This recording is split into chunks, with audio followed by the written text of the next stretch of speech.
Joining us now is Senator Chris Dodd, Democrat from Connecticut. He is the chairman of the Senate Banking Committee. Senator Dodd, thank you for your time. I'm very happy that you are very busy these days. I'm getting very tired, too. It's been a long 5 days. And I think it's probably going to be a long few more days. Yes, you are. Right. You're absolutely right. And let me ask you first about the way the president described the current crisis tonight. Do you agree with the president about why this crisis happened and what the contours of the crisis are? Well, the president identified correctly it was the foreclosure crisis, the housing crisis.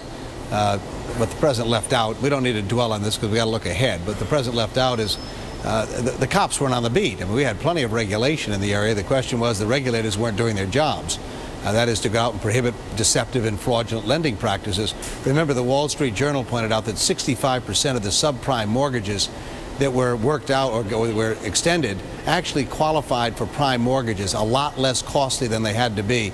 So this was unscrupulous behavior, bad behavior that went unchecked for far too long. And secondly, in talking about Fannie Mae and Freddie Mac, and clearly we need changes there, but Fannie and Freddie Mac bought very few of these subprime mortgages. So the problem going from subprime mortgages, predatory lending, to the situation we're in is a bit different. But look, there's no point tonight.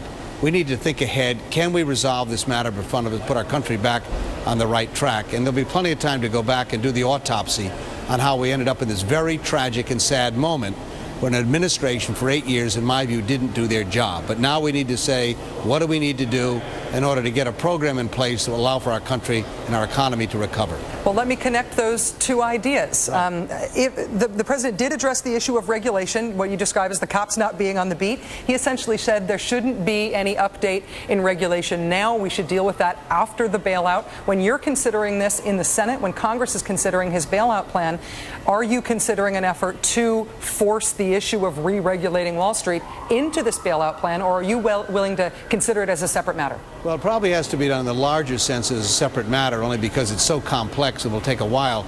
But there are things like the predatory lending bill, which we've drafted and marked up in the past, ought to be a part of something like this. I doubt we can get that, but clearly that needs to be done. The Federal Reserve Bank has promoted several regulations in this area which are helpful, but it's a little like closing the barn door long after the problem has escaped. So there's some things we can do, but the majority will have to be focused on taxpayer protection, accountability in this bill, seeing to it that homeowners and foreclosure issues are going to be addressed, and dealing with executive compensation. I was pleased to hear the president at least identify those broad areas. Earlier this week, of course, none of those matters were included in the proposal he sent to the Congress. That's a quantum leap forward. That'll help, I think. Because he's made those leaps forward, can you predict now that the bailout plan will pass the Congress? Do you think a plan will pass? Well, I hope it will. Some plan will pass. But candidly, turning over $700 billion when we're going to have a change of administration in 40 days, basically, is something I'd like to see something done with this money that would require some check on this to determine whether or not this plan of theirs is working. I've talked to a lot of people on Wall Street who spent their careers there who have serious reservations about this particular proposal. Now, Congress ought not try to micromanage that, but I'm not convinced this plan is going to work, and a lot of people who are far more knowledgeable about the workings of these financial institutions are not either. So I'd like to be able to have some point here fairly quickly that we make a determination as to whether or not this proposal, if he's given the authority, will actually work. On the issue of the prospects for this bailout, Senator McCain today, in suspending his presidential campaign and saying that he wanted to return to Washington, although we understand he's still in New York City tonight, he said, "I do not believe that the plan on the table will pass as it currently stands, and we are running out of time." When he says we are running out of time, do you agree with him, and do you think there is a call for him to ask for a suspension of the presidential campaign and a delay of the debate? Well, look, I'd like to move quickly if we can on this as well. But Rachel, I'll tell you, speed is not the issue here, getting this right. This is the kind of decision, if not made well, made in a smart way, in a pragmatic and thoughtful way, could haunt us for decades to come.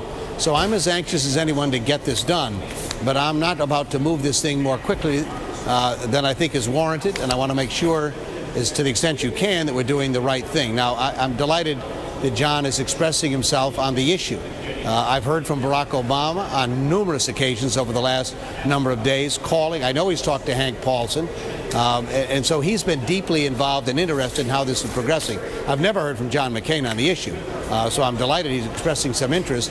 And I'm a little concerned that while we're meeting, in fact, tomorrow morning at 10 a.m., Republicans and Democrats in the House and the Senate are sitting down to try and finalize some of these particular points. We had a long meeting today in the Democratic caucus in the Senate, and I'm just worried a little bit that sort of politicizing this problem, sort of, flying in here, I'm beginning to think this is more about a rescue plan for John McCain than a rescue plan for the economy. So we're going to meet tomorrow apparently at the White House late in the afternoon, but candidly, a lot of us have been working for 5 straight days around the clock, and I haven't heard a word from John McCain. Senator Dodd, we're just hearing that your colleague, your cohort, I guess, in the House, Barney Frank, the head of the House Financial Committee, has just said that this plan will pass, presumably speaking for himself in the House. Is there a unified Democratic position on this plan? We know that there has been a lot of dissent and division within the Republican Party on the bailout issue. Are Democrats united? Well, I can tell we met today, and the plan that I proposed back several days ago has been universally endorsed by my Democratic colleagues. And it incorporates a lot of the principles, Rachel, we talked about here tonight. That is taxpayer protection, dealing with home ownership, the foreclosure issue, as well as accountability. And it's very important to point out here as well, beyond these issues, the American people want to know, what does this mean to me? I understand you're going to buy a lot of bad assets on Wall Street, but it's about retirement plans, 401ks, these whole issues of job creation, obviously college tuitions, all of these issues as well are at stake. And if in fact these problems are as serious as they are, then we ought to move forward. But I'm not about to move forward with a plan that I don't think is going to do the job or is going to give far too much power and resources to an administration that hasn't demonstrated yet to me they know what to do with it. Senator Chris Dodd, Chairman of the Senate Banking Committee, thank you so much for joining us tonight. We really appreciate it. Thank you, Rachel.